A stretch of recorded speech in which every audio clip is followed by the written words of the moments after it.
শেষ হলো চতুর্থ দিনের খেলা। হোয়াইট ওয়াশে লজ্জায় পড়তে যাচ্ছে পাকিস্তান। টাইগারদের দরকার আর মাত্র 3 উইকেট। মাঠে যেন রীতিমতো হোয়াইট ওয়াশে লজ্জাড়াতে যুদ্ধ করে যাচ্ছে পাকিস্তান। দর্শক, সিলেট টেস্টে ম্যাচের একদিন বাকি থাকতেই জয়ের দৌড়গৌড়ে পৌঁছে গেল টাইগাররা। বাংলাদেশ পাকিস্তানের চতুর্থ দিনের খেলা এইমাত্র শেষ হলো। আর যেখানে পাকিস্তান চতুর্থ দিনের খেলায় বাংলাদেশের দেওয়া পাহাড় সমান 437 রানের বিশাল লক্ষ্যে ব্যাট করতে নামেন, জবাবে পাকিস্তান বড় লক্ষ্য তাড়া করতে নেমে তাইজুল ইসলামের বোলিং ঘূর্ণিতে পড়েন। চতুর্থ দিনের শুরুর দিকেই আউট আব্দুল্লাহ ফজল। এরপর দলীয় 41 রানে মেহেদী হাসান মিরাজের শিকার আজান নওয়াইজ। তবে এরপর পাকিস্তানের হয়ে হাল ধরেন বাবর আজম ও শান মাকসুদ।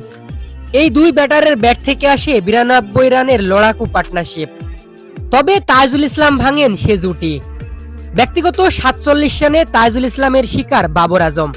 বাবর আজম আউট হলেও এরপরেও দলের হয়ে হাল ধরেন মোহাম্মদ রিজওয়ান ও সালমান আলী আগা। বাংলাদেশের দেওয়া কঠিন লক্ষ্য প্রায় সহজ করেই বসেছিল এই দুই ব্যাটার, কেননা এই দুই ব্যাটারের নির্ভার ব্যাটিং এ হারের শঙ্কা জেগেছিল টাইগার শিবিরে। তবে সেই শঙ্কাকে উড়িয়ে দিয়েছে তাইজুল ইসলাম। তাইজুল ইসলামের ক্লিন বোল্টে ব্যক্তিগত 71 রানে আউট সালমান আলী আগা। ম্যাচের মোড় ঘুরে গিয়ে হোয়াইট ওয়াশের শঙ্কা জেগে ওঠে পাকিস্তান শিবিরে।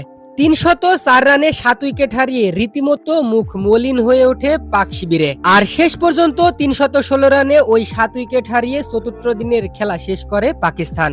পঞ্চম দিনের খেলায় বাংলাদেশের দরকার মাত্র 3 উইকেট। অপরপক্ষে পাকিস্তানকে ম্যাচ জয়ের জন্য দরকার 121 রান। আর চতুর্থ দিনের খেলা শেষে বলা যায় একেবারেই ব্যাকফুটে চলে গেছে পাকিস্তান। তবে পাকিস্তানের জন্য স্বস্তির খবর, এখনো দলের হয়ে লড়াই করছেন মোহাম্মদ রিজওয়ান।